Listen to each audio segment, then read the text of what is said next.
business, you've come to the wrong place. It's Speak Out Long Island with Steve Levy, 1039 LI News Radio. Hey, Long Island.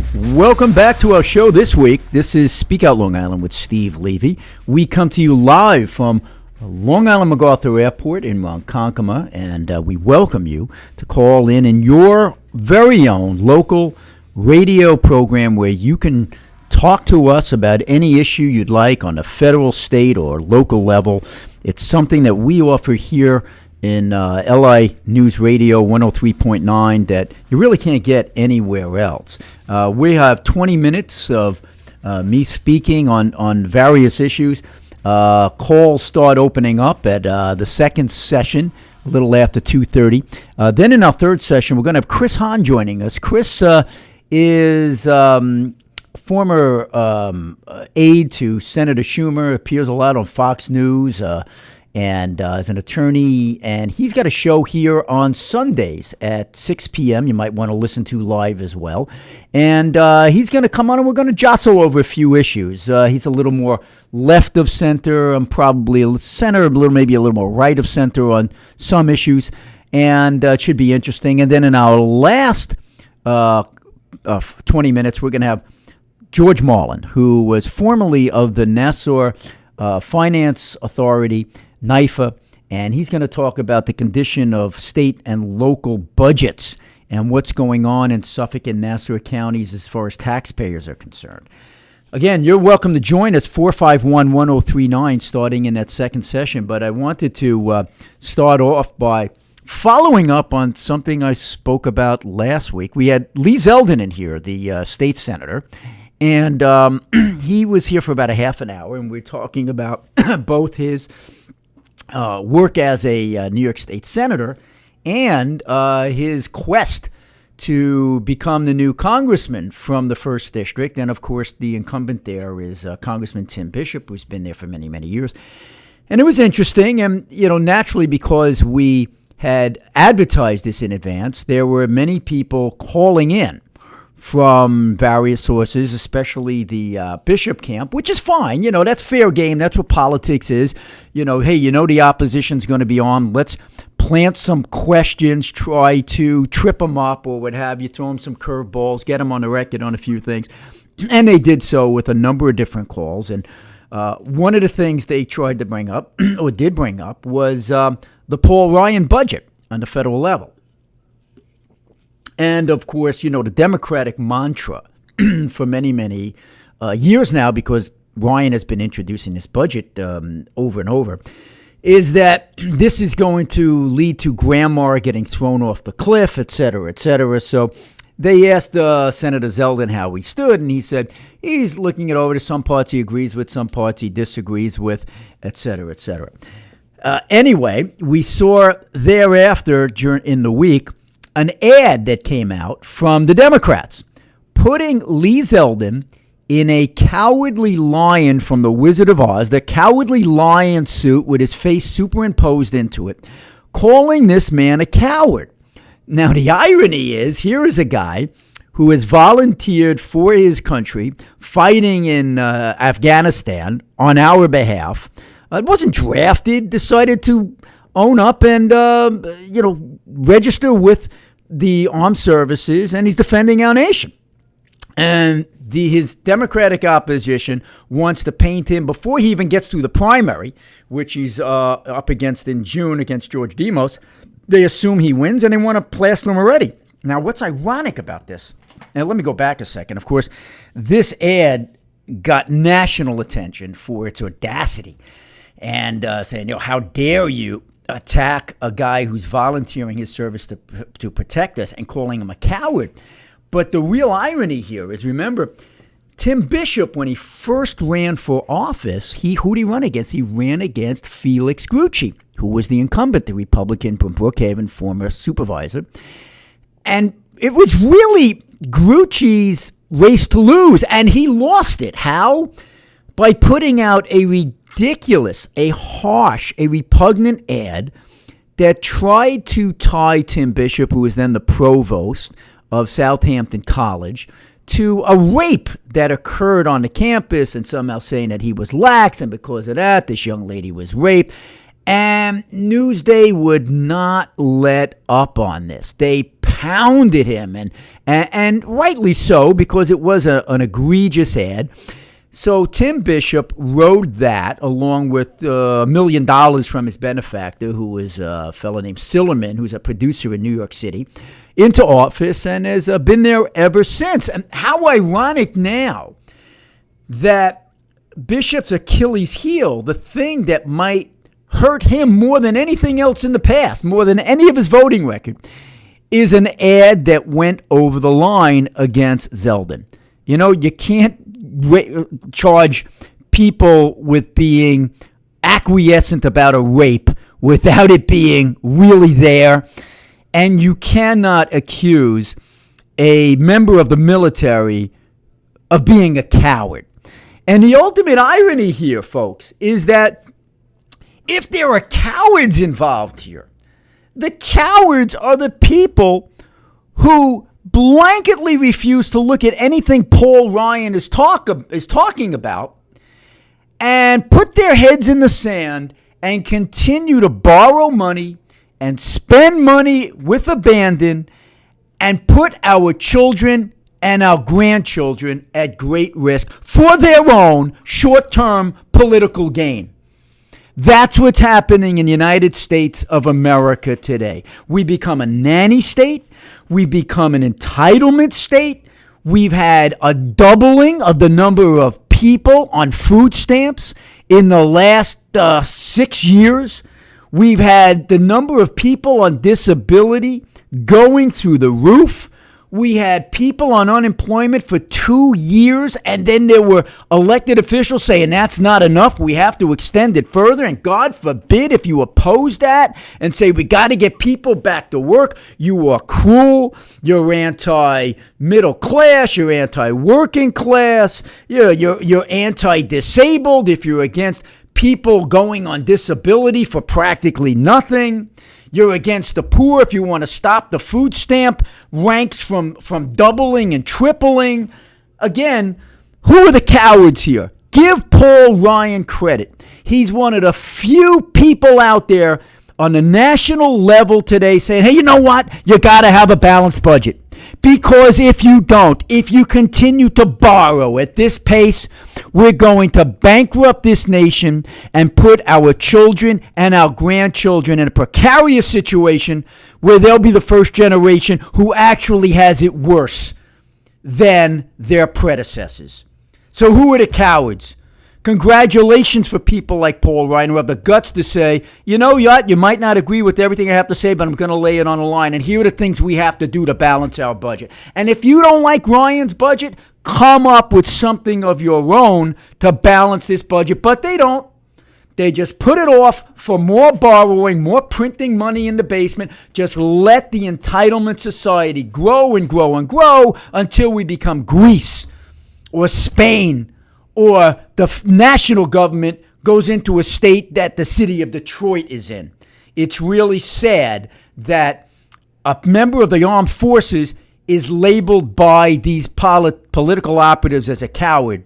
And the people who are the real cowards are those who refuse to step up to the plate and do something about our deficit and our debt. Really, really sad stuff. So that was one thing during the week that had to have your head scratching. Here's another one. I don't know if you caught the hashtags, the signs that were being flashed around by celebrities and even our First Lady, bring our girls back. Nice gesture, we get it. It's about time that some of these folks are waking up to the evils of Sharia law, to what Muslim fundamentalism is doing to women around the world, and men for that matter, who are living under tyranny. But, you know, it's one thing when a celebrity does it, okay? You can say that that's bringing attention to the issue so that elected officials will get off their duffs and do something about it. But my gosh, what a terrible photo optic this is when the First Lady of the United States, the spouse of the most powerful man in the world, is relegated to holding up a sign with a pouting face, a sign that says, "Bring our girls back." Now, if a celebrity does it, if Jay Leno and these other celebs want to protest outside the Beverly Hills Hotel because their owner is some sheik who wants to practice Sharia law, God bless you. Good. You're bringing attention to them. You're a little late to this, liberals in Hollywood. You're really late to this because you were more concerned about fabricating a war on women in the United States here, which doesn't exist, but you ignored the real war on women around the world. But now you're finally on top of it. Good for you. But when the First Lady of the United States is holding up that sign, oh my gosh, what a message that is to the rest of the world. Are we that impotent right now? Are we that weak that we are now relegated to holding up a sign, "Please bring our girls back"? Could you imagine the wife of Winston Churchill in World War II holding up a sign that said, "Stop bombing us"? Come on.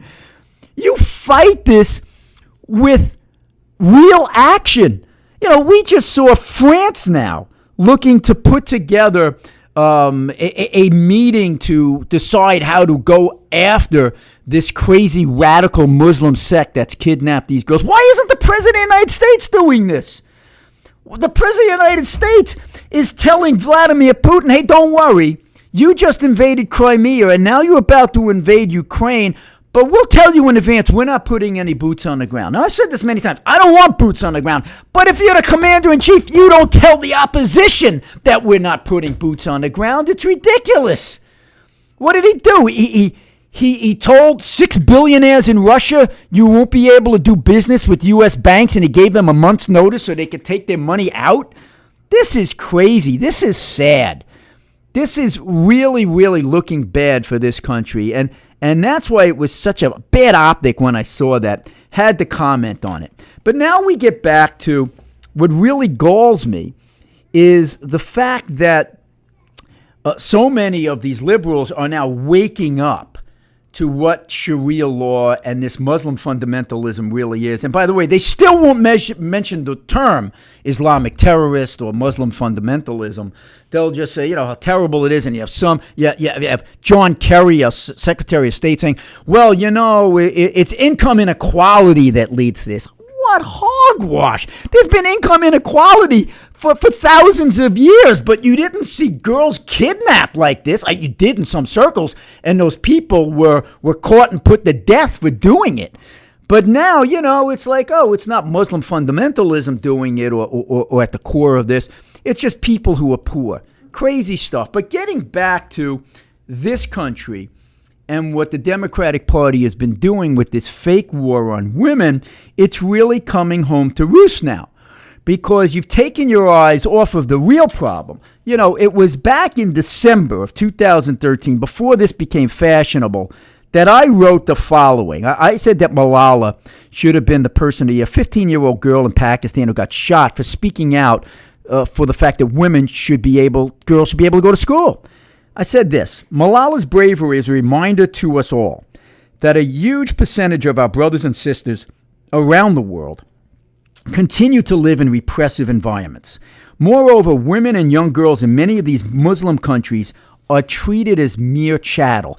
This is a golden opportunity for Republican leaders to join Malala and speak out forcibly in support of women's rights throughout the world. Furthermore, it's an opportunity for our leaders to distinguish between the real women's rights issues from fabricated issues made by the left in this country. How utterly insulting it is for the left to try to make it appear that women are oppressed in our nation unless they get government to pay for their birth control. Does having to pay $1 for a condom without a government grant compared to a woman being murdered in an honor killing? Democrats will not speak out against this type of atrocity inflicted on Malala and millions of other girls. Republicans should, and they haven't either. It's only this big event in Nigeria that's got everybody thinking now, and thankfully, it's a little late.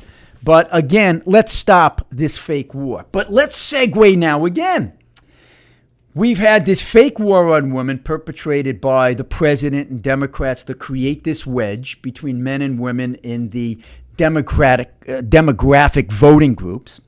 And of course, who was one of the biggest perpetrators as well of this myth? The New York Times, probably the most liberal newspaper in the world.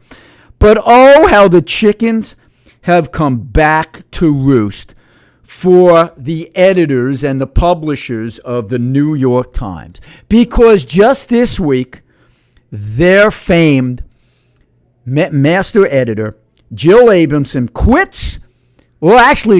was fired over a dispute over her pay. Now, she'll say it was about pay, and the publisher says, no, it really wasn't about pay. It was about her abrasiveness and blah, blah, blah, blah, blah. And you know what? Here's the irony. It's so complicated. It's very hard. Salzberger the publisher might have a point in saying, look, you have to look at a lot of things when it comes to pay. Yes, she might have been making less in salary than her predecessor, who was a male, but he was also there a longer time.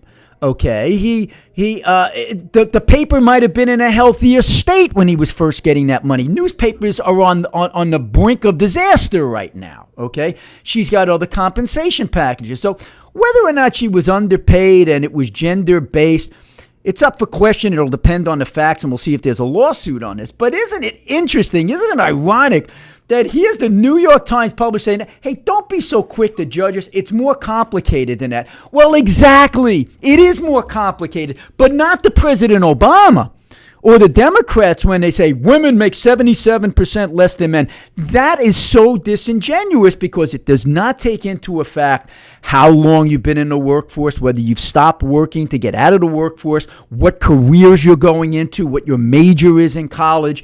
Actually, when you look at a single woman in her 20s who has not had children, she makes more than a man does. If you look at how much an Asian American makes, he makes more than a white American does. A white male, does that mean that the system is rigged against white males? No. Asian Americans are probably taking more math and engineering and going into more white collar jobs and getting those higher salaries. It's not a rigged system. It's the market. But, it's so easy for political purposes to play games with this. And now the New York Times, which was one of the biggest perpetrators of that myth, is getting hoisted on its own petard with this. So it really is fascinating. Hey, another thing that was in the news this past week. Real shock here, real shock. A poll came out noting that of the all of the journalists across the nation, check this out, only 7% categorize themselves as Republican. Oh, did you just fall off your chair? What a shock. 28%, 4 times that amount, claim they're Democrats, and 50% claim they're independent. That's a lot of nonsense. The number who were Democrats years and years ago were far, far greater. I think what's happened here is they know they're under scrutiny. They've seen these polls more and more, and they're frankly quite embarrassed of having such a Democratic slant. So they now just call themselves independents or they register independent. But if you ask them, are you more liberal or conservative? It's like 90-10 liberal. That is the press, and that's no secret. But now, it is obvious and it's spelled out in these polls. But that's why it shouldn't surprise you, folks, when you read that the Associated Press is now eliminating the term illegal alien. That's right. They will no longer use the word illegal alien because somehow it is offensive. You're an alien, you came here illegally, but you cannot describe that person as an illegal alien. Somehow it debases that person as a human being. We are going nuts, folks. At the beginning of my show, it says, if you want political correctness, you've come to the wrong place. Well, this is political correctness at its heights. It is absolutely ludicrous. And by the way, you know what that leads to? It leads to the president who says, we have to be more humane in our illegal immigration policy. So we're going to use our discretion and just stop deporting people. And moreover, it gets worse than that. We're now going to let people out of jail. if they're illegal aliens. And that is what we saw. 68,000 people in 2013 were set free who were in detention, and 36,000 of them were dangerous. 15,000 of them were arrested for drunk driving. 116 were murderers. Hundreds of them were kidnappers let out. Now, there was a Supreme Court decision back in 2001 that said if you bring someone into custody on a civil matter because, you realize they're here illegally, you can't detain them forever. Okay, that's understandable. You can't keep them there for 20 years. But that doesn't say if they committed a crime, you have to let them out. I'm talking about a violent crime. It's a crime if you come here illegally. But I'm talking about a violent crime, kidnapping, murder, assault, drunk driving, sexual predators. They're being let out on our streets. Why? Because their home countries won't take them back. What have we become? We let people in here. We look the other way. And then we don't put them, we put them in jail for a short amount of time. We want to kick them out because we don't want to pay for the expense. The home country won't take them back, and they're out back on our streets. This is nuts, folks. This is absolutely crazy. It's time that we fight back. There is a bill going into the House of Representatives in the near future that will say, hey, we'll detain these people as long as we have to detain them to make sure they're not on our streets. It's about time something like that passes. All right, we want to hear your thoughts. I'm going to talk in my next section about more local things, segregation on Long Island, some open space purchases, sewer money, things of that sort. I want to hear what you have to say. 451-1039. That's 631-451-1039. Call me back. Then in this segment after that, we'll have Liberal Chris Hahn to get into a little mixing up on issues. And in the final segment, George Marlin, a fiscal conservative. Come on back to Long Island News Radio, folks.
Ooh, baby.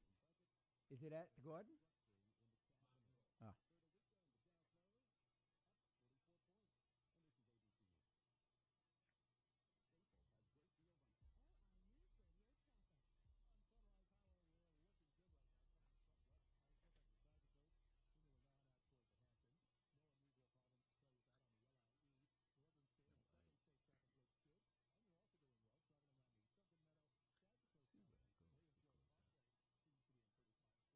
goes because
You know what that music means, folks.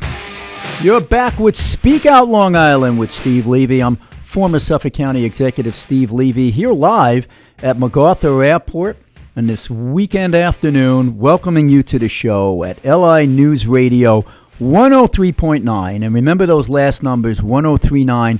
It's 451-1039 if you want to call in, and the phones are open from here on in on our show.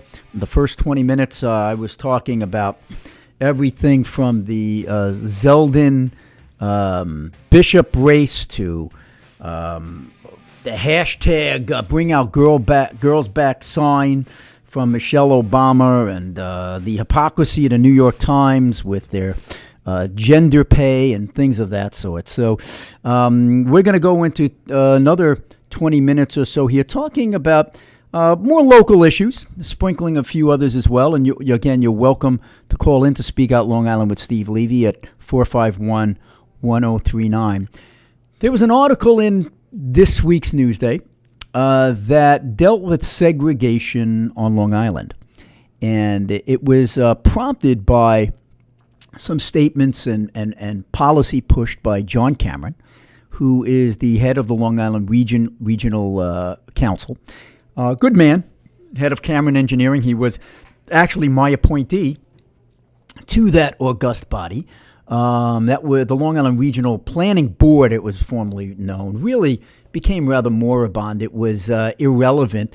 And I worked with then County Executive Tom Swazi in Nassau to spruce it up again and give it new life. And they've been very, very good since. And John is the chairman, and they tackle a lot of important issues from workforce housing, transportation, taxes, you name it, economic development.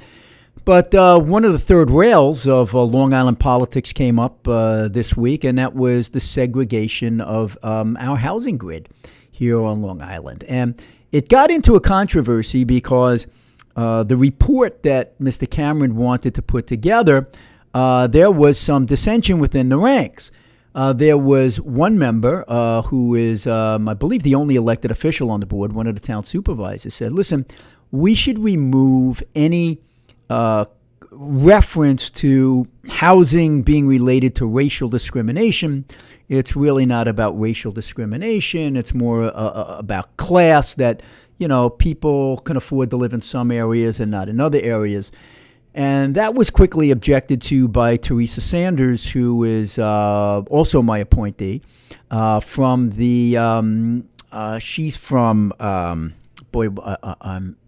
drawing a blank. It's one of the African American advisory groups. I just did a brain freeze. But she is absolutely magnificent. She's an entrepreneur. She's a woman who gets it as far as the need for diversity and better relations, but also a strong economy and a government that pays its bills, a real decent human being. And anyway, Urban League, there we go. Sorry about that. I just lost my mind for a moment. But she's from the Urban League. And she said, hey, listen, you can't erase that. You can't detach racism from housing segregation. And I'll tell you, between the two, I agree with Teresa.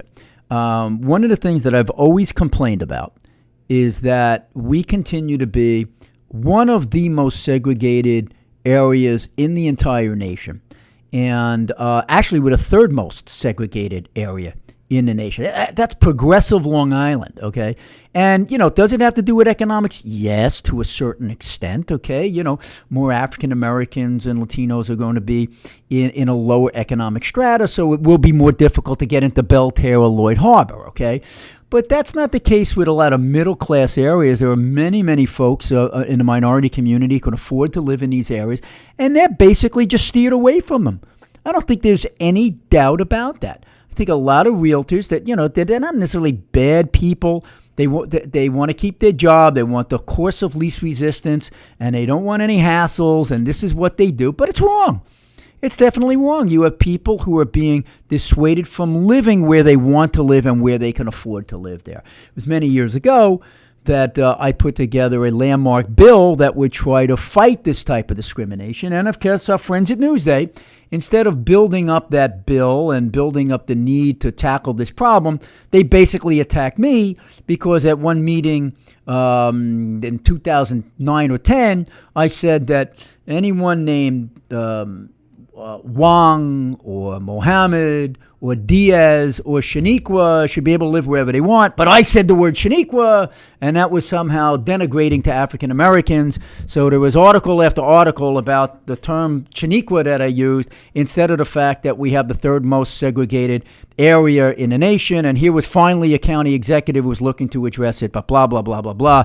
That's how crazy our press is. But listen, I side with Teresa Sanders on this, and hopefully the planning board will not remove that because it will hopefully keep the pressure on the powers that be to try to stop that racial discrimination. It truly is discrimination. Again, we want to hear your thoughts on that or anything I talked about further, anything on your mind. Maybe you want to call in and say, hey, Steve, there ought to be a law on X, Y, and Z. Let us know what your thoughts are. We want to hear it. Let's get it to our local officials and see if they would promote it. Speaking of laws, good laws, bad laws. Hey, thank God. Did you read this? The legislature tabled, at least. They didn't vote it down yet. I hope they will vote it down. That crazy bill that would require gas station owners to electronically notify you at the pump if the credit card bill was more expensive than the cash bill when there's already a state law requiring 9-inch numbers right in front of your face. It really was, as Tom Somey, our legislator, said, government run amok. So kudos to the legislature for stopping over-regulation in that particular case. Again, folks, this is Speak Out Long Island with Steve Levy. We want you to call in. Feel free at 451-1039 on any particular issue you'd like to discuss. Also in the news locally in the past week, great deal of fanfare over Suffolk County purchasing a piece of land on Boyle Road in Selden. And it sounds rather innocuous. Oh, that's nice. Bought open space. We like open space, blah, blah, blah. Well, I think it was a bad move. And I'll tell you why.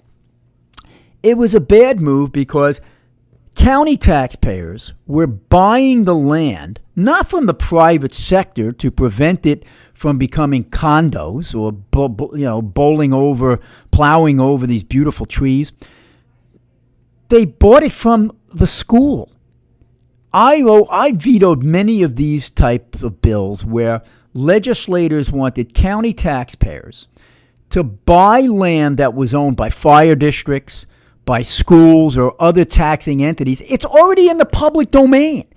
Why would we spend taxpayer dollars to buy land that was already bought with taxpayer dollars?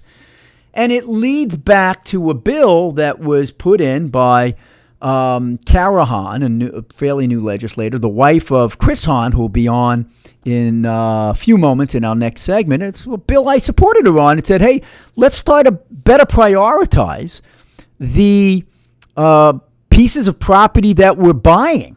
You know, there's only so much money on that pot, and most people like the idea of buying open space to preserve for our groundwater and other things. But when you start spending money on property that's already in the public domain, that is, $1 million less, however much it is, $2 million, $500,000 to buy another important piece of property. So, the county executive, all the legislators sat around a table, signed it, clapped, and I just think it's bad policy, a bad move, and I hope they don't do it again. Okay. Here's something that may shock you. I'm actually thinking that there's a mandate that the state should impose on our local schools. I've been probably the biggest critic of all about mandates, that they're crippling us with taxes. Look, the state should pay for this, but it's something that I think is really needed. It relates to a bill that I introduced when I was, I think, a freshman assemblyman back in 2001, and it never did pass. But it came up in the news again when this week, Newsday on May 14th, wrote an article, CPR classes to be offered. And it had to do with a Riverhead teacher who went into cardiac arrest, and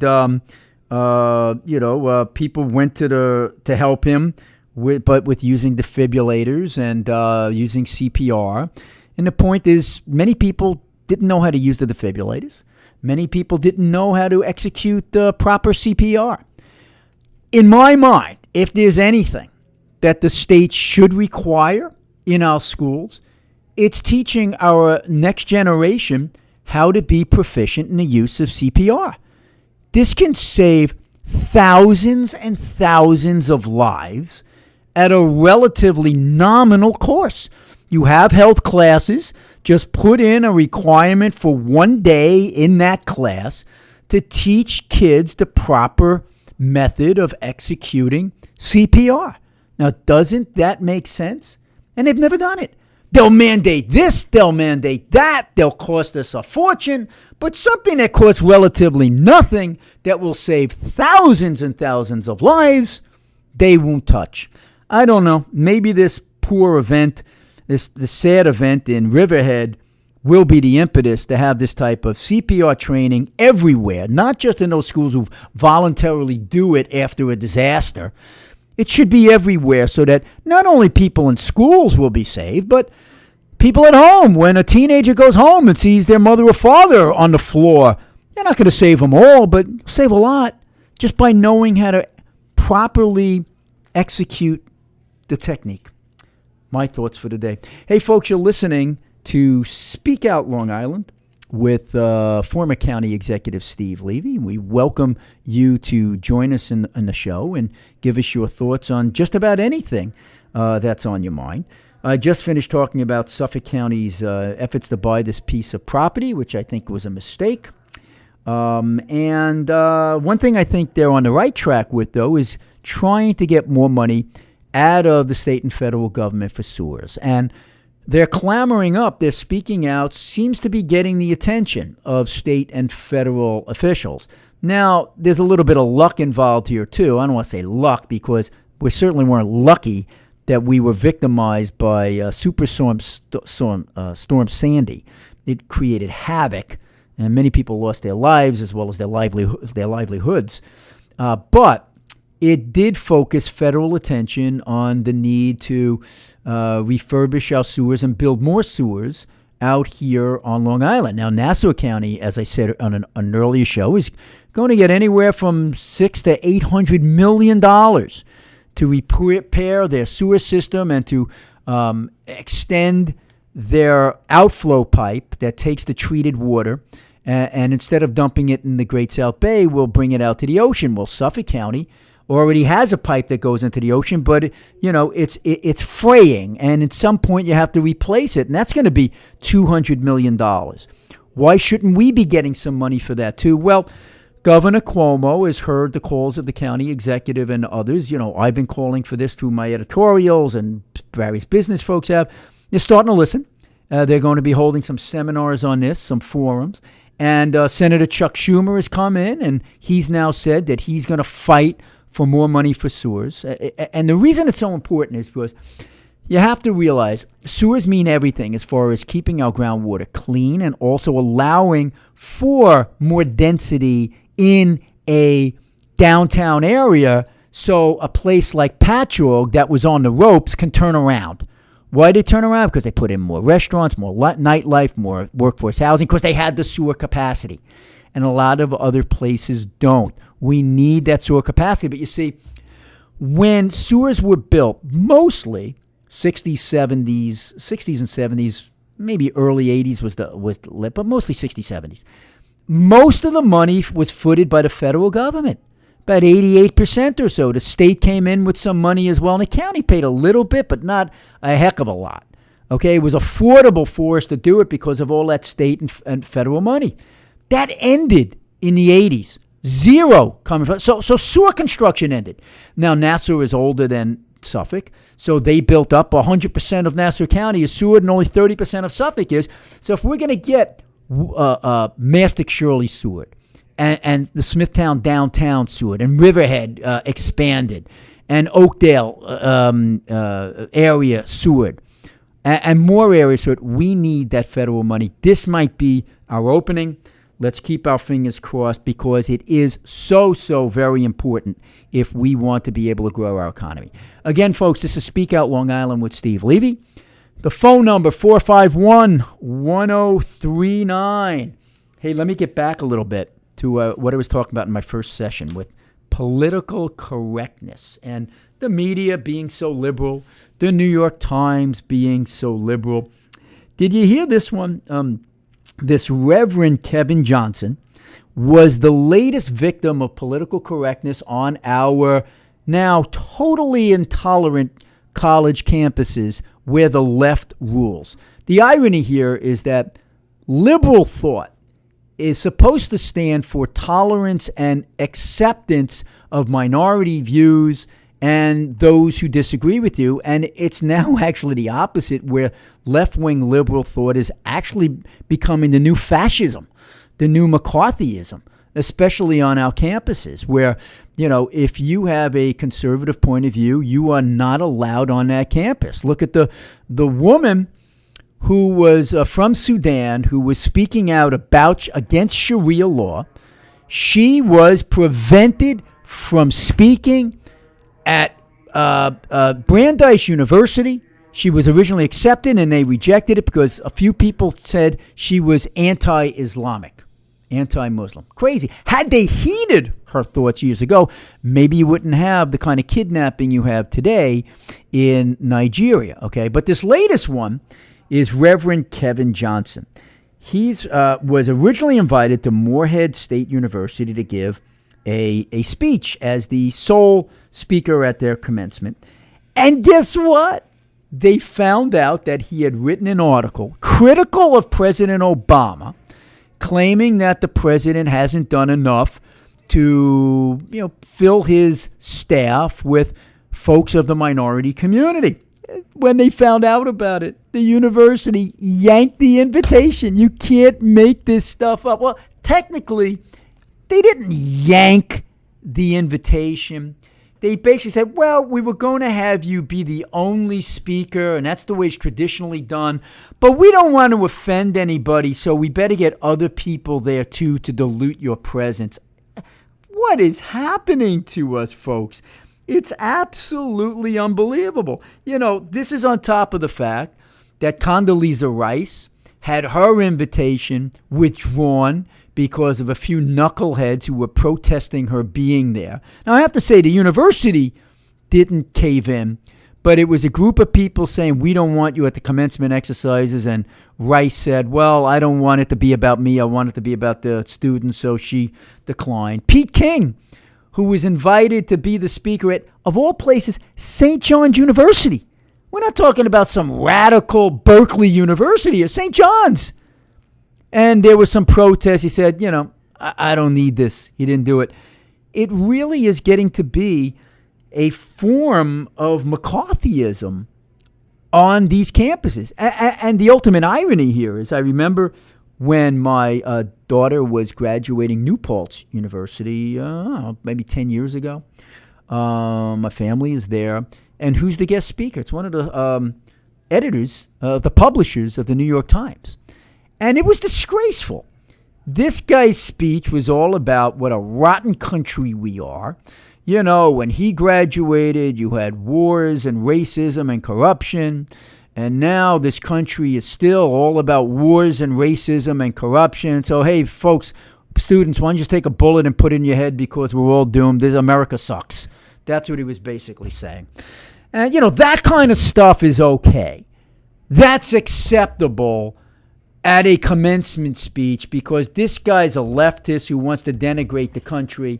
But, if you're a conservative, no, you're not allowed. We can't hear your point of view on our campus. Well, what a terrible, terrible shame that is. Want to hear from you again, folks. 631-451-1039. Another thing that I thought was interesting this week, we had the Republican nominating convention, and Rob Astorino the Westchester County executive was nominated, and a race that people were thinking 5 months ago was going to be a cakewalk for the governor. It may no longer be, because if the Working Families Party puts up a separate candidate, you could have a split vote, and we have a real horse race. The governor has been making a few faux pas, is calling Astorino basically a racist for fighting federal agencies enforcing low-cost housing in his community. I think he might be wrong on a policy perspective, but it doesn't make him a racist, and that's going to be reverberating against the governor. And he really slighted Astorino as well this past week. Not so much that he had the president fly in for ribbon cutting at the Tappan Zee Bridge on the same day or around the same day that Astorino was being nominated. But Astorino, who is the county executive of Westchester, and the Tappan Zee goes from Westchester to a different county over the Hudson, he put him in the third row. In the meantime, in the front row and on the dais, the governor has a bunch of Democratic representatives from the Bronx, but doesn't have the local county executive in the front. He sticks him in the third row. You talk about a lack of class. That was it. So he must be worried in some way if he's resorting to those kind of tactics. Hey, folks, there's so much to talk about on the state level, the county level, the federal level. You're going to have a good time listening in for the next session. If you want to call in, it's 451-1039. Chris Hahn is going to join us. Chris has a radio show here, a liberal radio show, on Sundays at 6. We're going to mix it up a little. He's going to be calling in. We're going to have some fun. So call us back here at 451-1039. We'll be right back.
reports from Abuja, Nigeria.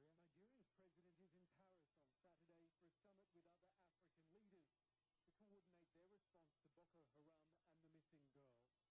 Goodluck Jonathan is facing a storm of criticism at home after scrapping plans to travel to Chibok, citing security reasons. It would have been his first visit to the community since the abduction over a month ago. Also at the summit, representatives from the U.S., U.K.,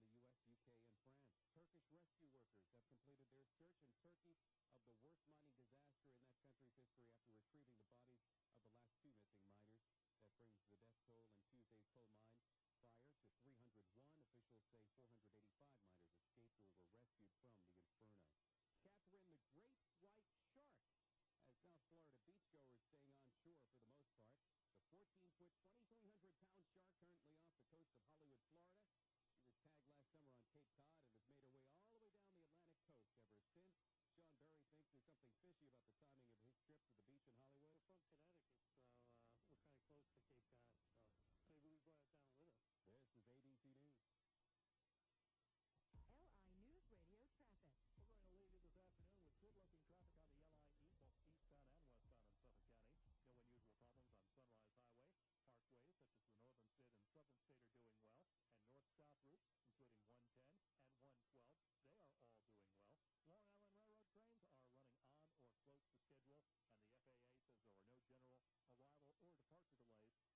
currently off the coast of Hollywood, Florida.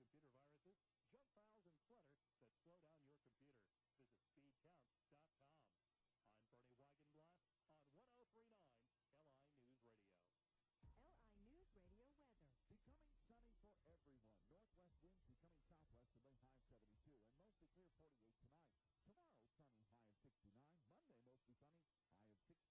kind of close to Cape Cod, so maybe we brought it down with us. This is ABC News. LI News Radio traffic. We're going to leave you this afternoon with good-looking traffic on the LI East, both eastbound and westbound in Suffolk County. No unusual problems on Sunrise Highway. Parkways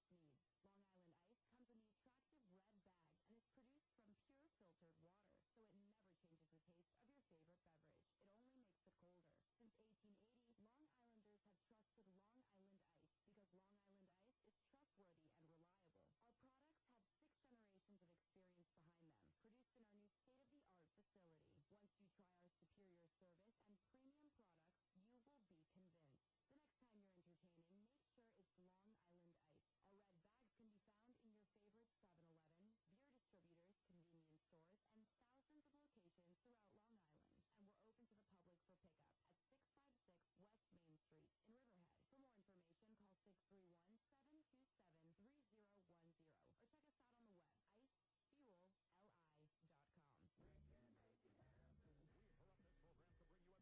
Includes $500 military rebate and Hyundai loyalty. Must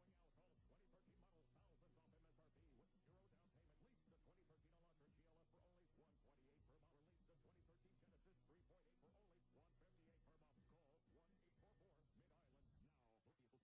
Not all will qualify. Mid-Island Hyundai. Mid-Island Hyundai. Mid-Island Hyundai? Hyundai. Mid-Island Hyundai. Mid-Island Hyundai. What I actually said was Mid-Island Hyundai.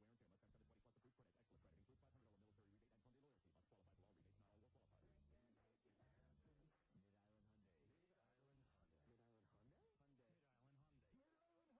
MidIslandHyundai.com? No way. Mid-Island Hyundai. Cedric? Where'd you get that new haircut? Mid-Island Hyundai. They give haircuts too? Do they also sell cars?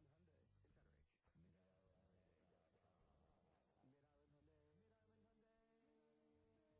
In Cedric. Mid-Island Hyundai. Mid-Island Hyundai. Has Han called in yet? Did he?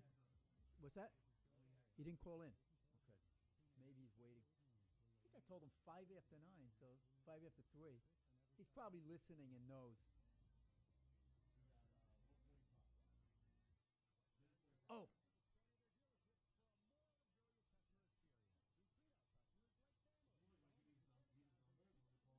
Yeah. Get it. Hmm.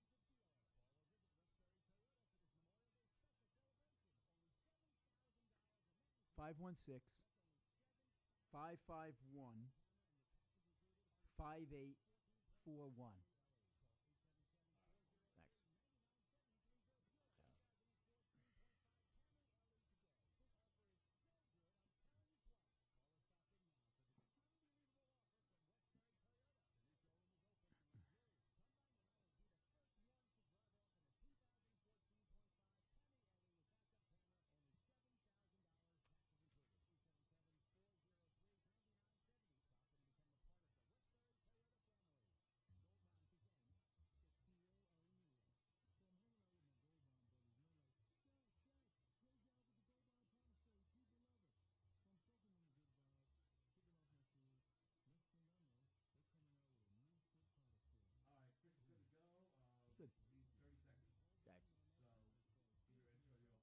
Great.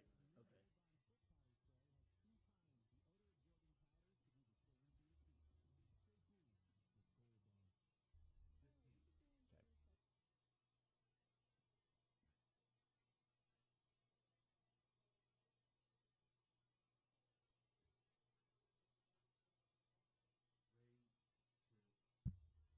If you're looking for political correctness, you've come to the wrong place. It's Speak Out Long Island with Steve Levy, 1039 LI News Radio. Hey folks, welcome back to Speak Out Long Island with Steve Levy. This is former County Executive Steve Levy welcoming you to the third of four segments here on this weekend afternoon. It's a live show at 451-1039. And remember, if you can't get us on 103.9 FM, you could always get us traveling anywhere on the internet at longislandnewsradio.com. I tempted you earlier that we would have in this segment a regular here at this station, a fellow who has his own show on Sunday evenings from 6 to 8 if you want a left-of-center perspective from a very articulate fellow.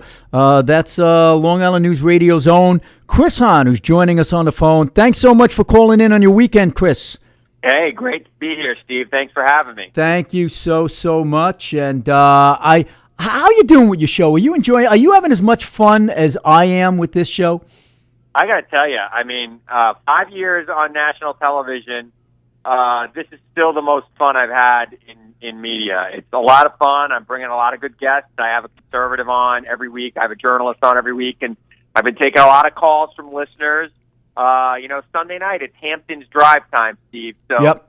A lot of people in their cars from 6 to 8. Well, it's good because really happy to have them. You get a lot of those New York City liberals going back from the Hamptons home, and they'll want to tune in. So that's good. And hey, I think just for the record, right. If you disagree with me, you go to the front of the line to call. I'm the same way. I always have some liberals on the show. It's so much more fun and more entertaining to have intelligent discourse going back and forth than just, blabbering on with four guys all agreeing with themselves, Right. But you know what I love most? I love the fact that, like you say, you can be on Fox TV or something. You get a 1-minute soundbite where here right. you can explain yourself and get into conversation, especially with the public. So it's wonderful. So congratulations and good luck on the show.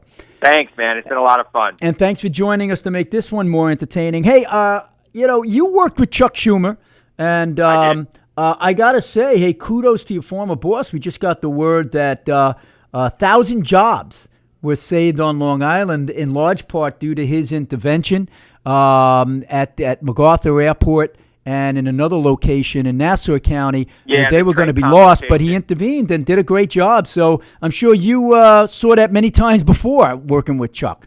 Well, even on this issue, I mean, they wanted to close the Tracon in Westbury or move it to New Jersey or something back in 2003. And Chuck was all over that, and he works very well with the Air Traffic Controllers Association, and of course he was well respected by the FHA and anybody else who heads a federal agency. I mean, Chuck is probably one of the more effective United States senators, look, I mean, we need those jobs on Long Island. I'll tell you what, jobs are going away. We need to keep the ones we have. Whether I was a Democrat or Republican at the time, I've always found him to be a very responsive senator. So, you earned your bona fides working with Chuck, no doubt. Hey, let's get into some things that happened over the last week or two. I couldn't believe my eyes when I saw that the Obama administration is actually looking to once again lower standards for folks trying to get a mortgage. I'm saying, deja vu. Isn't this what forced us into the biggest recession since the Great Depression? You know, I was listening to Senator Elizabeth Warren, who drives me nuts. She's so far out to the left, but basically saying, that debacle, the crash was a result of illegal activity of these greedy Wall Street types. And hey, there's a lot of greedy Wall Street types, but let me tell you, my show last week was dedicated to the fact that that crash was caused by politicians, both Democrat and Republican alike, saying that everyone should be able to own a home. So you had these no income verification loans, no down payment loans, and it caused a bubble. That crash was the politicians that caused it. They tightened up the rules, and now what are they doing? They're saying, let's go backwards. And I'm saying, watch out. Can you justify this? Well, I think that there needs to be a little bit of a course correction, although you can't go back to where we were before the crash in 2007, 2008. But after the crash in 2008, the rules were tightened up so much that it became hard for even qualified people to get mortgage funding. So I want to get to a point where we can have real regulations that allow real people, people who have real income, real jobs, and are not a credit risk to get a mortgage. Right now, there are some people who have, two solid jobs in the family, and they still can't get a mortgage because the rules have been tightened up so much. Now, that's not that good either. It's not good for the banking industry. It's not good for home values, and it's not good for people who want to get a mortgage. But we can't get to the point where we were in 2008, where it was just a free-for-all for money. And there was a lot of greed in the banking industry. They were quickly turning those mortgages around, packaging them, and selling them on the market. But that was not, but remember, that was not illegal. That was promoted by government. In fact, it was Republican Phil Gramm who pushed through that bill, first by eviscerating Glass-Steagall, which prevented J.P. Morgan and Chase from combining. So he basically made these conglomerates that were too big to fail. And then he passed the Futures Commodities Act that actually encouraged bundling and derivatives. It wasn't illegal. They were actually, these Wall Street brokers were following the mandate that was put in place. And Bill Clinton signed it, and Democrats were on it too. They were all to blame. It wasn't illegal. Right. But what was happening was you were, like you said, you were getting people with zero verification mortgages because the commodity of bundling those mortgages and selling it were more value than the interest on the mortgage. It used to be the way banks made money on a mortgage was the interest payments on it. Right. But they were making money from both the interest payment and the commoditization of the mortgage. And you had no risk anymore. It used to be you went to your local bank and the guy said, well, I want to make sure you're a worthy borrower because I don't want to be stiffed on this payment in 20 years. But they were selling it off to someone else. They got rid of the risk, kept the fees, and then the new guys were willing to absorb the risk because Phil Gramm's bill that Clinton signed and Democrats jumped on board with basically said, hey, AIG, they can collateralize it, et cetera, et cetera. I just don't want us to go back to the old days, and we'll see. Maybe there is a proper balance. Obama is not going back to that. But what I do think there needs to be a course correction so that, look, people who have jobs can get mortgages. I mean, we want people to invest their money in their homes and build their communities. We want to see housing, especially here on Long Island. We want to see housing prices rise, where 90% of us have our primary investment here on Long Island. Well, so, if people can't get mortgages, people don't buy homes. If people don't buy homes, you have an overstock. You're overstocked on housing, and then the prices don't go up. Well, there's no question that so much of our economy is dependent on the health of the real estate industry, from the title companies to the attorneys to the carpenters and the electricians and so much more.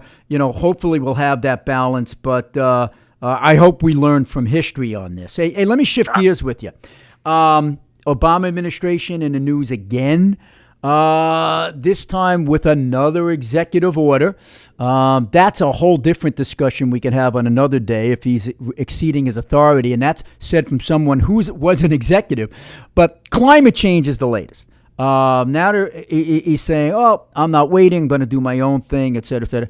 I think this is all a legacy thing for the president. I don't think he's going to accomplish anything with this, but I think he sits around with David Plouffe and David Axelrod and say, what are the history books going to write in a few years? Hey, let's take on the climate thing. Now, here's my take on this, and I want your thoughts. I think both the crazies on the right and the left are wrong, and it's somewhere in the middle.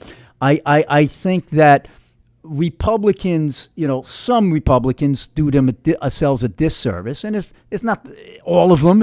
It's some of them who deny that human interaction on this globe is going to have an effect. I think it's logical that when you're burning stuff and you're spewing it into the atmosphere, that it can create a greenhouse effect, whether it's Krakatoa that blocked the sun from coming in and you had an ice age, or a comet that came in and killed off the dinosaurs because of an ice age that developed after it.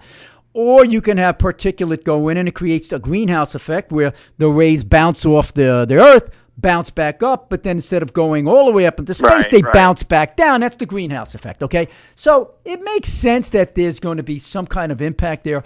But when I see some of the crazy lefties who will say, you know what, everything now, it's too hot, it's global warming, it's too cold, it's global warming. Sandy is global warming. Arlene is golden. What about 1938 hurricane or Hurricane Gloria? Was that global warming too? I remember back in the 1970s when I was a school kid, the Time magazine cover story asked if we were going into the next ice age. Now, certainly temperatures have been going up, but by the same token, Al Gore a few years ago said that there was a 75% chance that, this was back in 2008, that in 5 years our polar ice caps were going to be gone. Well, in some areas, our polar ice caps have actually grown over the last 2 years, and rather significantly. So here's the question. Yeah. With an admission that, yes, there is some impact on our weather systems by our human interaction, is the answer what the president and Democrats want to do, which is cap and trade, killing our economy, when it's not going to do a darn thing, because China and India and these other nations, which are the biggest culprits, we've done a lot to control emissions in this country. They're going to continue doing their own thing without any kind of limitations, and we get creamed. Why would we want to do that to our economy? I mean, here's the thing.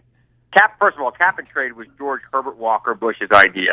It was a conservative solution to the global warming problem. Back in 1990, when George H.W. Bush came up with this, global warming was something that was accepted. Let's call it climate change, because it's not really global warming. Well, that is a convenient change of terminology, I will say. And you're right, though. We have to be thinking about what China and what India is doing, but we have to assert some leadership on this. To unilaterally impose this on our businesses? By the way, and there is a lot of money to be made in the United States on alternative energy. There's and I'm all for it. For wind, for solar, for hydro. But Chris, you're aware really that even here on Long Island. Chris, and listen, I was the guy who coined the phrase solar county, Suffolk County, solar county. We're big on solar, but here's the fact.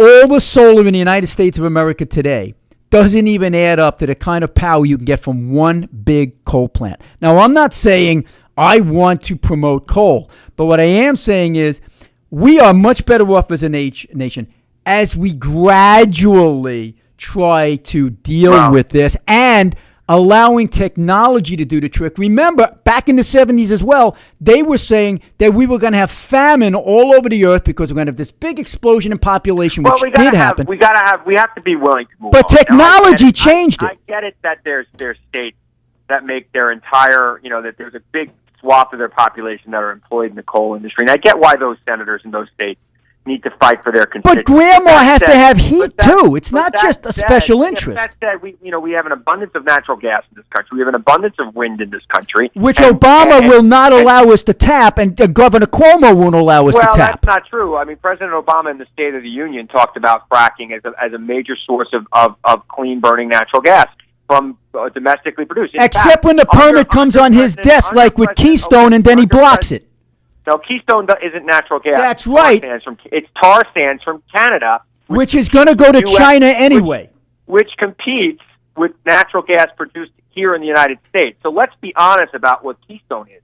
Keystone is foreign tar sands coming into the United States. It is not moving clean natural gas that's produced in, like, let's say, North Dakota or in Pennsylvania from the Pennsylvania Shale. Not in New York because Cuomo wouldn't allow it. But let's come on, Chris. Look, that oil is going to go. You admit that oil is going to go to China or India, is it not? So why would we deny the jobs to America and have more supply on the market? Well, having built pipelines in my career, the gross exaggeration of how many people would work on the Keystone XL pipeline is just comical to me. There may be about 2,000 jobs created by Keystone XL, and quite frankly, the people that would get those jobs already have jobs because they're very specialized welders who work all over the country. You'd have to find those guys and bring them into wherever they're going to do the job. That said, it would be a. And I'm sure of them. I'm sure a lot of them are unemployed because of a lack. No, I mean not the kind of guys that work on these pipelines. Chris, these you guys can't are in say high that demand. creating a new pipeline is not going to have a net positive impact on the economy. You could say you don't want it environmentally. I honestly, I don't oppose Keystone XL because the tar sands from Keystone XL are going to come into this country no matter what. That's right. Get trained, which is worse. Correct. All right, we're on the same page with that. Sometimes we have a symbolic fight, and I think Keystone XL is a symbolic fight. That tar sand is coming to the U.S. anyway. It's coming in via train. It's coming in via truck, and that is far more dangerous in my mind than a pipeline, especially a new one. Mm-hmm. So with the new technologies and the way they do the new wells with the X-ray wells and everything else, I mean it's something that needs to be built. But that said, remember it's competing with natural resources we have here. And you brought up New York. Look, New York has missed the boat on this, and it missed the boat 5 years ago. It has nothing to do with the current governor. If they said yes to fracking in New York State right now, a new well wouldn't be built here for 10 years because there's so much excess capacity of it. What we need in New York State is we need new delivery methods. Wait a minute. We've got Germany, Chris. We've got Germany dependent on on Russia and for its natural gas. What we're saying is we want to get them weaned off of Russia so they're not hostage to Putin's aggression. And you're saying we have too much natural gas. There's a glut of natural gas. All I know is that when gas was going through the roof, the prices were going through the roof because it is cold weather this winter. They were saying that the supplies were being eaten up. So how can you say that we have an oversupply of natural gas? Well, you didn't hear me. We have a supply, but we do not have the capacity, the pipeline capacity to deliver that supply to where it's needed. Well, you build it. That's where the jobs come in. That's where the economy comes in. And that's being built. You got to remember, this shale gas was only discovered in the last 10 years. The infrastructure is being built. There's a new pipe being built into Brooklyn. There's a pipe being built across New York State called the Constitution Pipeline. There's a lot of delivery method infrastructure being built up right now to deliver that shale. Yeah, but you have to admit, Chris, that when you talk about Germany, though, hold on a second. When you talk about Germany, we have to remember Germany has 75% of their energy supply in Germany is done through renewable, solar and wind and hydro. Which I'm all for. They only get 25% of their power from natural gas. And but they're obviously dependent on Russia, or they wouldn't be whimpering like they are right now. We would never be able to compete with the price of a pipeline across the Ukraine into Germany versus shipping it via barge. Well, of course not. It's always going to be cheaper to buy it from the guy next door. But when the guy next door is knocking on your door and being an aggressor, as Putin is, you at least want to give those folks an option B so they're not totally bought off by this guy and actually do something effective instead of the president coming in and seeming totally impotent. Well, I think that the minute Putin becomes super bad for business, right now he's just a little bad for business. Once he becomes super bad for business, Putin won't be in power anymore. Because all I know is he's 80% in the polls. Those oil barons in Russia are already annoyed that they might have a hard time going to their Hampton home. Oh, come on. You really think that Obama's cutting off 6 billionaires from Russia is in any way affecting Vladimir Putin's policy? This guy went from being unpopular to having 80% in the approval ratings because he's creating this nationalistic jingoism and taking over parts of Europe. I knew a popular governor in this state who crossed too many billionaires, and he's no longer governor of the state. So, I mean, it happens. This guy, if this guy has become bad for business, which I think he has, and I think he's becoming even more so, his days are numbered. And it's not going to have anything to do with what we do or what anybody else does or pipelines or gas or anything else like that. Chris, I don't want our get rid of them. I don't want our commander-in-chief basing a foreign policy on, maybe this guy will stop his aggression if, a couple of his billionaire friends tell him to stop. It ain't happening. It hasn't happened. I think we have to play very careful with Russia. They are still a nuclear power. They're still a huge army. They're still a huge force in that region. Yeah, but they would have been a nuclear power since the late 40s, early 50s, and we always deterred them because they knew that we meant business. And I think now they're getting the perspective that, hey, we're not going to get any resistance here. But Steve, there's no easy solution to Russia. No, but you know what you don't say? You don't say, Chris. Economic. You know what I would never say as a commander-in-chief? I would never tell my adversary, force and boots on the ground is off the table. I don't want it. I don't want it to happen. Don't get me wrong. I'm not saying that. But you never tell your opposition that. Because it basically says, we're just going to find some of your billionaires and that'll deter you. It's not going to happen. We're not going to have a land war in Europe again. No, who said that? The way you prevent the land war is to show a spine. And I don't think we're doing it. I don't know. I mean, I've heard that a lot, but I haven't heard any real solutions on what that would be, because nobody in this country would put up us putting troops over there. Nobody wants to, but you don't. My point is, you don't tell your opposition that you won't do it, because that leads to more aggression. The opposition can take a poll as well as we can. They know that this country. They saw what happened in Syria. This country said no. They don't want to have any more wars, and and the problem is we chose the wars poorly in 2001 when we went into Iraq. And we did it poorly. We made a poor decision, and it has limited our foreign policy ever since, because it's not the president or anybody else in Congress. It's the people of this country. Listen, you are right. There are ramifications to, going into Iraq where it doesn't necessarily make sense. And, there are ramifications to drawing a line in the sand and not following up on it. But, hey, in 30 seconds, what's the answer you think over with these schoolgirls in Nigeria? I thought it was pathetic with these signs from the First Lady, bring back our girls. I mean, you're the First Lady of the United States. Can't we show a little more power than that? You know what? The power of the Internet is something that should not be trifled with. It's a huge power. If you're a celebrity, yes, not if you're the First Lady. She is probably one of the biggest celebrities in the world. Yeah, but you're the wife of the most powerful man in the United States. If all we can do is say, "Hey, here's a sign, give our kids back," it's ridiculous. We're not the policemen of the world, and the fact that she brought attention to it is a good thing. And I'm always proud of Michelle Obama, First Lady. I think she's fantastic, and I talk about her on my show Sunday night. Well, I think she did a great thing, by the way. She did a great thing by speaking up about racial segregation in our schools, and that's a big problem that we have. And Chris, thank you so much for joining us. I'd love to call into your show one day. Please come back on our show. You always make it incredibly interesting. I will, Stephen. Thanks for having me. And listen tomorrow night, 6 to 8. Will do. Thanks a lot, Chris. And folks, join us back with George Marlin at the next hour at 451-1039. Thanks, Chris Hahn.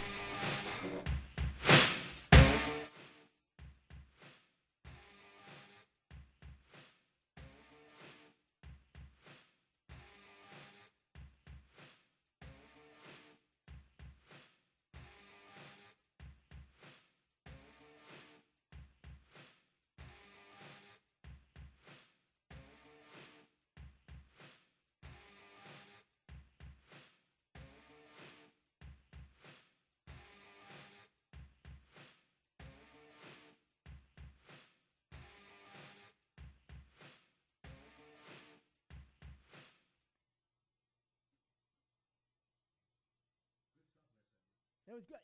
I would love to do something with him as the whole show. We should make it Levy and Hahn or something, Because he's an intelligent guy and you could have some discourse.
Okay, great.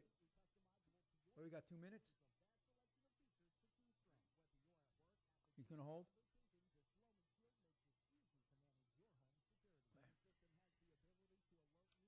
Everybody's out gardening today. Yep.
Wow. Write that one off. Well, this is not the cup. It's the one before. Right.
Got it.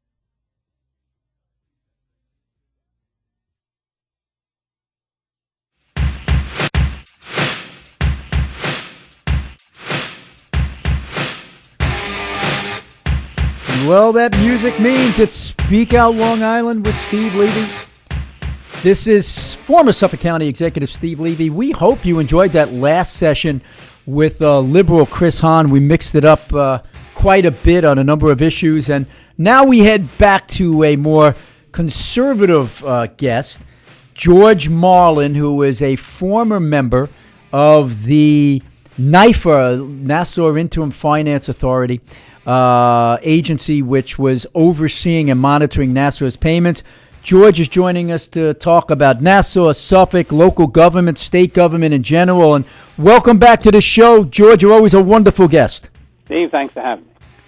Oh, thank you so much. So George, you were on NIFA for quite a number of years, and this year they have new leadership with former North Hempstead Supervisor John Kamen, and Governor Cuomo decided when your tenure, your appointed term ended, that he was going to go in another direction. You think it's because you were just too tough, too realistic? You were just demanding too many answers? What do you think was the genesis of that? It's a combination of all the above. First of all, the governor has perverted the purpose of financial control boards. For some reason, he doesn't like control boards. Part of it be due because the original control board, which really saved New York City from becoming Detroit, was created by Governor Hugh Carey, in my judgment, one of the great governors of the state of New York, and the Cuomos are known to despise Hugh Carey. Secondly, the governor, who's a control freak, now has a history of not putting financial experts on control boards throughout the state of New York because they can tend to be independent and actually demand that the right thing be done. So instead, Nassau exemplifies what he's doing. He put on political hacks. John Kamen is one of Nassau County's leading political hacks. He was a man in search of a job.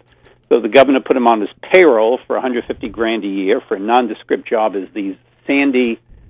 George, is the chair the only paid position on NIFA, or are there other stipends? There is no paid position on the Nassau Interim Finance Authority. What the governor did is appoint Kamen, put him on the governor's payroll. Oh, I see. For $150,000 a year, quote unquote, to serve as the post-Sandy czar on Long Island. Nobody knows what he does all day long to earn that $150,000 a year. Most people suggest that he just goes to lunch.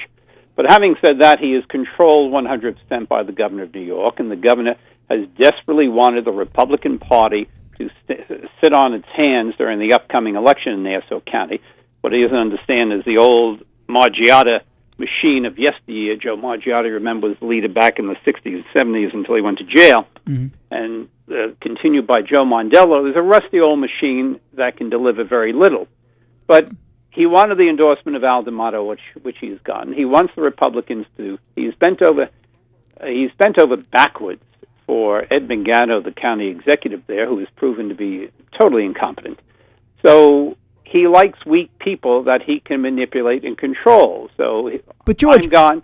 Ron Stack, who was chairman of the board, Ron Stack was chief of staff of Governor Hugh Carey, was president of the creation of control boards, was head of public finance of Lehman Brothers, head of public finance of Wells Fargo today. He doesn't want experts on boards.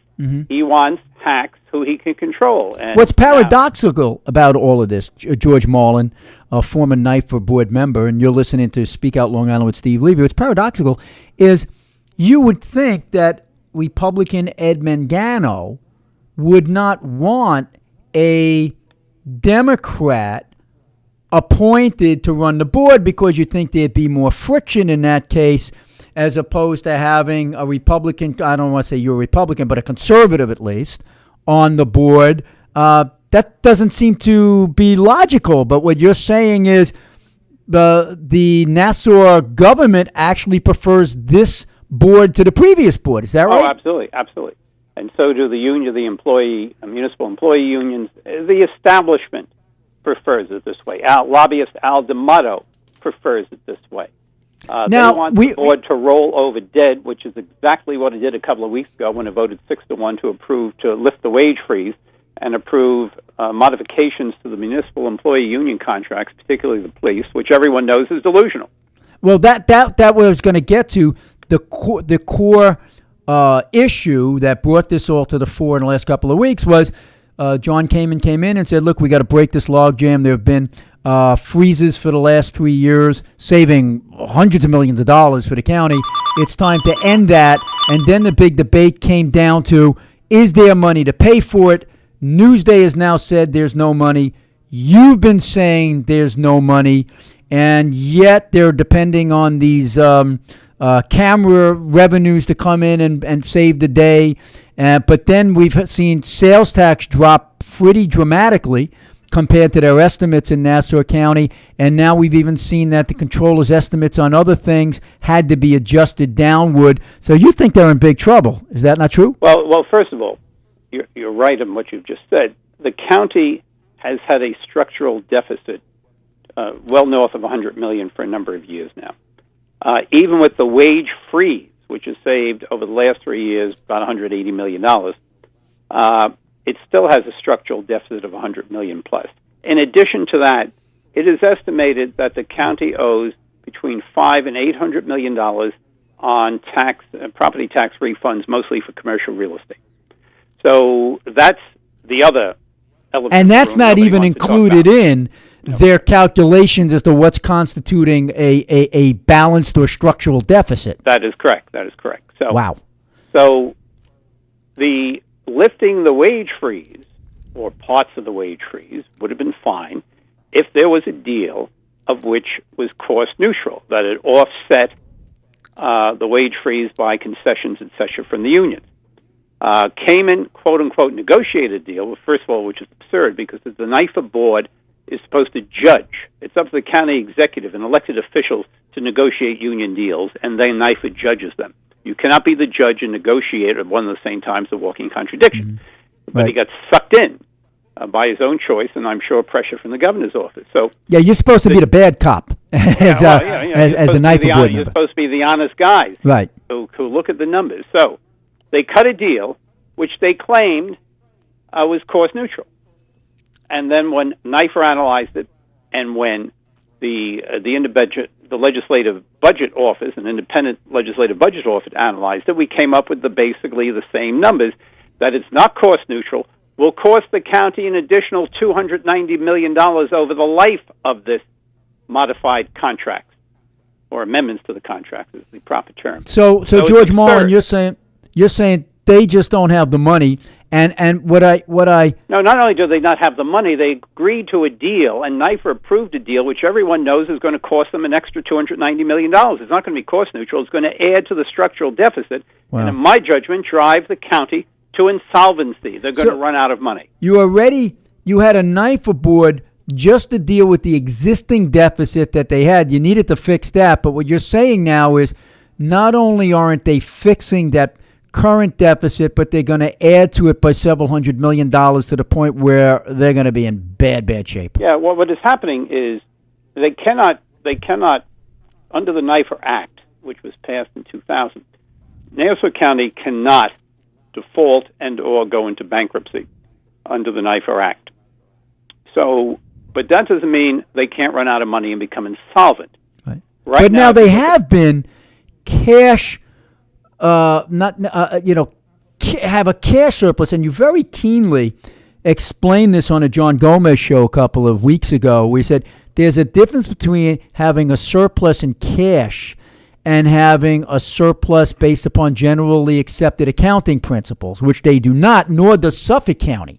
So both of these counties, they're borrowing money, selling off their buildings, getting one-shots, looking on paper that they have a surplus, but once that one shot runs out, the expenses are still there. So under GAAP principles, they're in bad shape. Well, yeah, in addition to the one shots, which you addressed, which is true, both Nassau and Suffolk doing that, what they're doing to have a cash surplus at the end of the fiscal year is to not pay bills and push them into the next fiscal year.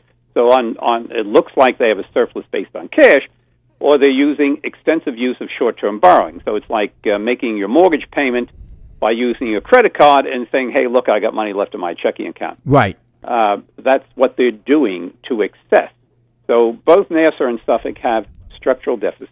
Well, when you were there on NIFA, George Marlin, were there, or do you now have, is it just that NIFA with the new board is coming up with more spending items, or were there specific cuts and restructurings that NIFA was proposing that just couldn't get any traction? How did that work? We, several years ago, after we took over the county, we imposed the control period and then imposed the wage freeze, which we imposed after the county executive asked us each year to impose the wage freeze. We came up with a deal because this hole was just getting deeper and deeper. Now, it was 1999 revisited again when Gulotta drove the county to the edge of bankruptcy. We made a deal with the county that they agreed to cut $150 million out of the budget of recurring expenses that would be gone. Right. And in return, we would permit them to borrow several $100 million to cover tax cert refunds. And they, in return, in addition to this $150 million recurring cuts annually, would have to structure their multi-year plan to have a GAAP balanced budget, generally accepted accounting principles budget, by 2015. Mm-hmm. That was the deal. There's no way they're coming close to that. They never came up with the $150 million in cuts, and now with this NIFA-approved amendments to the union contracts, they they will never have a gap budget going forward. Right now, their plan out to 2017 shows they're not reaching gap, and now NIFR has ordered them to do a new 3-year plan. It is not possible. Now, what happens is rating agencies wake up when they realize that you're relying more and more on short-term debt to, in effect, balance your budget on a cash basis to meet expenses day to day. Yet the rating agencies had NASA as stable. Now, all of a sudden, they're saying they're a little shaky. But as of last year, they had them stable. Well, they had it because of the NIFA deal. Now, with this new union deal, the lifting of the wage freeze, the extended, the structural deficits will grow significantly. But what wakes rating agencies up, and I've been investment bank for 37 years, spent 15 years in the field of municipal finance. What wakes them up is dependency on short-term debt to get through your fiscal year, which means a cash flow problem. This county will experience them both under this new union deal. In 1975, the city of New York collapsed because of extensive need of short-term debt. They were funding the 40% of the city's budget with short-term debt. Their operating budget, basically, just to get by in the operating budget. Right. The operating budget, they were funding 40% of their budget was funded with short-term debt in 1975, and it was growing at leaps and bounds, where the banks finally said we can no longer underwrite this stuff because there's no way you could ever get a balanced budget. Isn't it interesting, George Marlin, how these bankruptcies almost always seem to occur in very far left, big spending states, New York, California, Illinois. You look at the states that are run by fiscally conservative Republicans, and those are the red states that are doing much better. Texas and Florida's starting to come back. But you're seeing companies leave California to go to Texas. New York to go to Texas. Here's the key. New York City went down because you had someone named John Lindsay, who was a big spending liberal. Who started as a Republican and then switched, right? He was always a Republican liberal, but he was elected with the Liberal Party endorsement in '65 and reelected solely on the Liberal line in 1969. He lost Republican nomination. And the new mayor of the city of New York is starting these same bad habits all over again. So, yes, there is the liberal ideologists who have brought down municipalities. But in the case of Nassau County... I was just going to say that. The irony is Nassau was the bastion of Republicanism, and they're still having a problem. And they swear they're conservatives. However, what I've learned is the following. I expected several things when I went on this NIFA board 4.5 years ago. I expected incompetence. I expected cronyism. I didn't expect them to be as dumb as they are. Hey, stop beating around the bush here, George Marlin. Let's say it, come straight out and say what you feel. That's why a smart guy like Al D'Amato has been, as a lobbyist, has made millions every year, much of it from Nassau County, because he can have his way with these dopes. So they don't stand for, they want to be loved by everybody. They want to play golf with the union leaders. I explained to Edmund Gano once that he gave, and I'm the son and grandson of New York City cops, all right? I explained to Edmund Gano that he gave away the store to the cops when he voted for the most recent contract some years ago, which has minimum manning and a host of other things. And by the way, I think Suffolk County just did the same thing to the PBA in the last couple of years, where you're now going to have a Suffolk County detective having an average salary of $227,000. Crazy. But it's crazy. It's absolutely crazy. Let me ask you this, George Marlin. Sure. Big report this week on pension health in New York State. You and I have both been big critics of the fact that pension mandates are crippling local and state governments. And Tom DiNapoli is saying, look how flush we are. We just had a 13% increase on our rate of return. What's interesting to me is that when the market is doing poorly, as in after 2009 and 10, they go to the local governments and say, we've got to increase your pension contribution by $45 million to make up for those losses.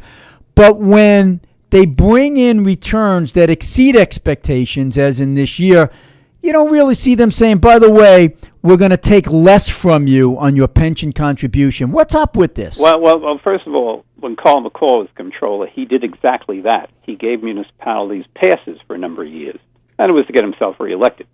Right, because you'd always contribute like 2 or 3% into the fund, and he said, hey, we got the tech boom, so stop making your local contributions as a county. And that he did that just for political purposes. It was a stupid thing to do. It was. Even with the good returns that the state pension system got last year, and the New York state pension system relative to Illinois and California, a lot of other places, is in relatively good shape. However, having said all that, the day of reckoning is coming, and these huge pensions that cops, firemen, and municipal employees are walking out with, the system can't sustain itself. So what is happening in Long Island, for instance, in school districts, where historically about 8% of the operating budget was contributions to the pension fund, those numbers are now at 12 and 14%, some at 16%. E.J. McMahon of the Empire Center projects that those will be breaking 20%. They're already 20%, George Marlin, for law enforcement in Nassau and Suffolk County.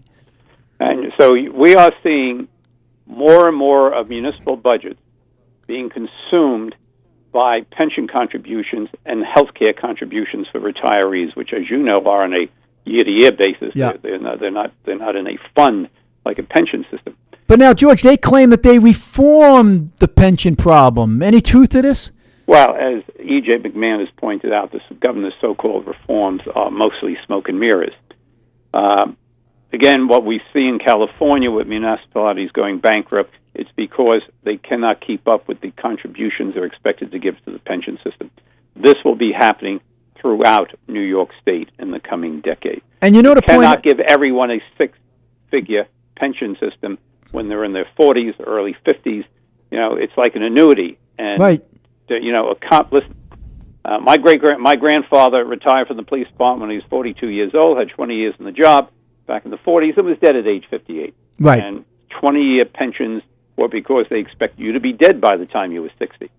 Now you have guys retiring at 40, walking out with six-figure 120, 140. Isn't that remarkable? Pensions. And it's true. There were many police officers leaving in their 40s with $100,000 pensions. You know, they're going to be living to 80 years old. So after 20-year retirement, you're going to be paying for the first guy who's now retired, then a second guy who will retire, and a third guy who will retire for that one position.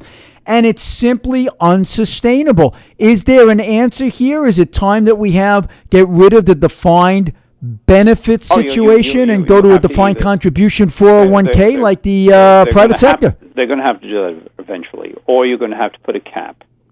Now, New Jersey got a cap. On the maximum number of dollars you can get out of a pension system. Well, it's great if you retire at 40 years old and you're getting $100,000 a year. If you had an annuity to get $100,000 a year, it would have to have several millions of dollars in it. And it's funny, George Marlin, because many of the union people that I talk to say, well, our contract and our pension is guaranteed and you can't mess with it. And I say to them, you know, those folks, those workers in Detroit, ladies and gentlemen, they had a guarantee as well. But when they went off the cliff, that guarantee didn't mean anything anymore because a court came in and said, we're insolvent, you're going to lose your benefits. Better for us to give in a little bit right now to save the pension than to see it implode like we're seeing in Detroit and other places. Do you agree? Well, that's what's happening, and it's truthful. So the day of reckoning is going to come, and when it comes, it's going to hit very hard because when municipalities have to make a choice between making a pension contribution and making a payroll, generally the taxpayers are going to say, hey, we want the garbage picked up, we want the cops to be patrolling, yep. We want the water systems to work. So if you got a choice, make the payroll, not the pension contribution. Hey, George, I got 30 seconds left. Any books that are coming out from you in the near future or that just were published? I happen to have a new book coming out next year on different historical work on history of the archbishops of New York. But to tell your viewers, if you want to get a good view of what happened in 75 and the ongoing problems they give, get Dick Ravage's, former Lieutenant Governor of New York, his new book, really is his history, because he was president of the creation when the city was saved, Yep. ran the MTA.